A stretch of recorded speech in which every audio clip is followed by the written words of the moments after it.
কিছুদিন আগে আমি বলেছিলাম যে আমার কাছে কিছু ডিজের ডেড বা নষ্ট কন্ট্রোলার আছে, তো তখন আপনারা বলছিলেন এগুলো দিয়ে কাস্টম টিএক্স তৈরি করতে। তো যে কথা সেই কাজ, আমি এটার ভেতরের অপ্রয়োজনীয় পার্টসগুলো বের করে নিয়েছি, লাইক মাদারবোর্ড।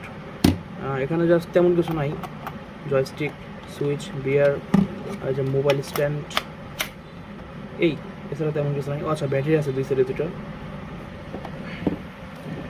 এটা হচ্ছে ডিজের মেন মাদারবোর্ড RCN1-এর। এটা আমাদের পাওয়ার ইউনিট, এটা সিপি ইউনিট, এটা রেডিও সিগন্যাল ট্রান্সমিটিং ইউনিট, আর এটা সিগন্যাল বা frequency generating unit. Type C port, buzzer, buttons, switch, এই যদি এটা আমাদের কোনো কাজের না তাও ডিসক্রিপশন বললাম। আর এটার এই দুইটা ইউনিটের হিট ট্রান্সফারের জন্য এটা ইউজ করতে হতো, বেশ মোটা একটা অ্যালুমিনিয়াম শিট এইভাবে। আর পেছনের সাইডের এই দুইটা ইউনিটের জন্য এইখানে এই জায়গাটায় বড় একটা হিট ইউনিট আছে, ওইটা আমি আপনাদের দেখাবো বলে, অ্যালুমিনিয়াম হিটসিং, যেটা এখান থেকে দেখা যাচ্ছে নেটের ভিতর।